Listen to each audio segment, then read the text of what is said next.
So this is where we spent night 38, and we're on day 39.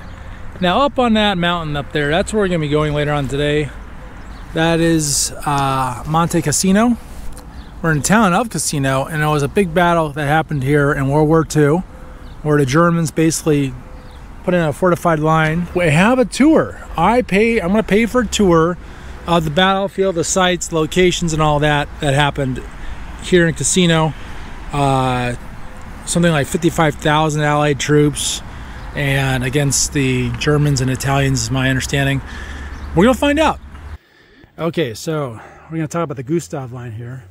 Starting from those mountains over there, basically running east to west, the Germans in World War II made a fortification line, and it came through Cassino here all the way up to a monastery where the Allies thought the German High Command was basically stationed at. And sorry, I have to go over my groups, they don't want to be in the video. It ran over those mountains. Also, the Poles, about 1,000 plus Polish soldiers came as well to help liberate. So what happened is basically General Clark, Martin Clark, who was in charge of he wanted to get to Rome before D-Day and have much notoriety. He sent scouts up ahead to look at the river down below, the Schal River, and they didn't cross there. They crossed where the river was deeper, which he didn't know about, in the middle, and had minefields on both sides. 2,200 American soldiers were killed, 900 were never found. Then the New Zealanders, they basically, along with a bunch of Indians and Pakistani and everyone, showed up as well to try and get up to the top, where the New Zealand Air Force actually bombed the abbey up there, the monastery. But the Germans were in limestone caves below, and so they weren't actually killed. And so essentially, after many fighting, a lot of fighting, going up the hill, they eventually routed the Germans. Okay. At the same time, the Americans were building Bailey bridges across the thicker part of the river in a flat area, and 72 soldiers and officers died doing that.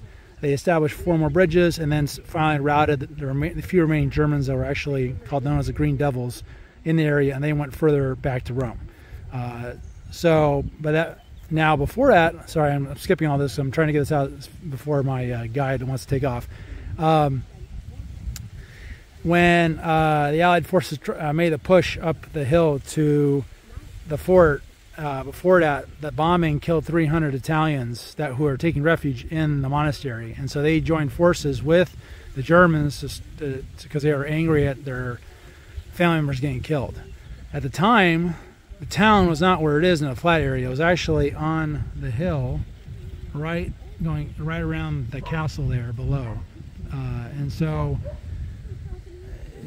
a lot of the town, when the Allies were coming in, they sought refuge in the monastery, and that's how they got killed.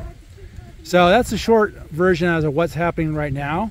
And the division was a 36th Texas Division that took a lot of the losses by the American side. Now also what happened, which I forgot to mention, is on those far mountains over there, the very top of the far left one, which I can't really go over that because my group's in the way here, the French, a bunch of French colonial and French guys went up there, and they were able to rout the Germans. So the Germans knew that if one of their positions on the line fell, that the rest of the line was going to basically be breached. And they planted a flag.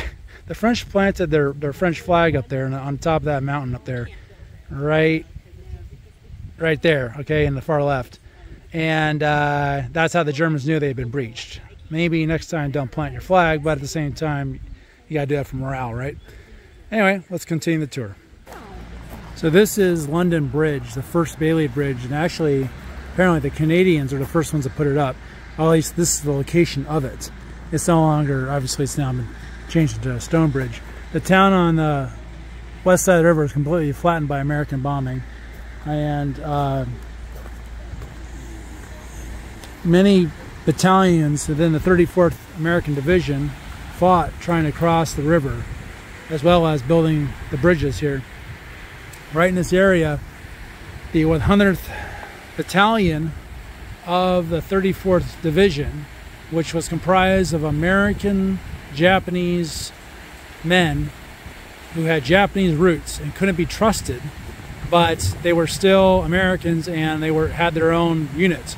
They fought and died holding on the west bank there. They crossed the river and were basically in this area fighting and dying.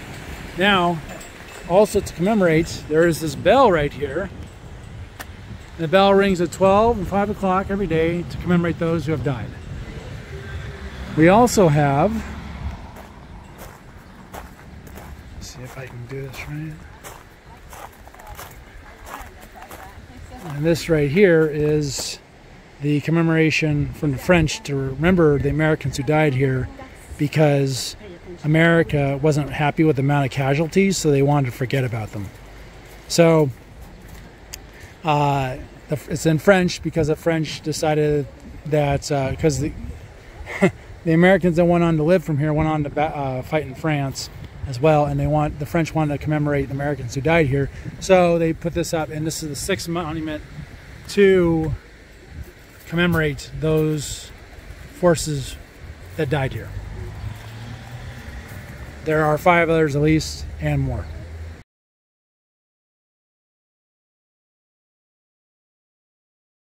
So it really is a beautiful river, but apparently back in 1943 it was a lot higher, and the Americans crossed in January as well, which is really cold. Now also we have, besides the other bell I just showed you, this bell, which on May 3rd of every year they hold a mass here, and the priest, they ring the bell and the priest blesses the river for all the people all the men that died crossing it, which is a very nice memorial that still takes place.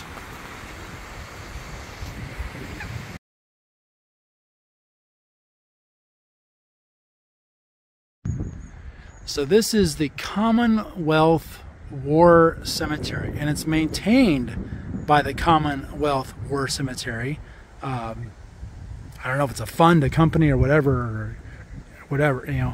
Anyway, so what we have here, there are no Germans buried here, and there are no French. And why are there no French? Because the French colonial soldiers from French colonies basically raped a lot of women and did nasty, terrible things on the far side of this area. So what we have here is we have UK, the Indians are the Gurkhas from Nepal are in the back, and then you have Maori, you have New Zealanders in the far east. I can't remember, anyway, they're all divided up. And you can tell it's just, I'll zoom in here so you can see this. How well manicured it is and taken care of. Now, there are about 4,000 graves here. 16,000 Allied soldiers died in the war, and about 8,000 Germans. And the reason we have these wreaths, they're fake wreaths here, but they're basically red poppies. And that goes back to World War I, and I guess they're using them as well for World War II here. So, yes, oh, that's another one, Canadians as well. So, now in the middle, which I don't know if my guide's going to let me walk over there, but I might just do it anyway. Do you see those tablets between the cross and the far right side here? So here in Cassino, they're honoring basically anyone who's MIA, missing in action, that died in Italy on the Allied side. So on those tablets, there's about an extra 4,000 names, not on the graves here. They're honoring them that died and were never found. All of this under the watchful eye of the Abbey at the top.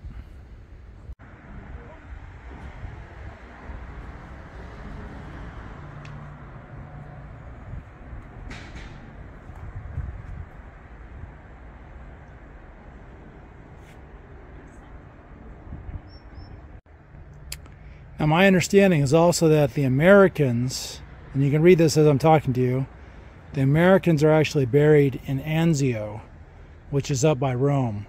So if you're wondering why there are no Americans buried here, that's why.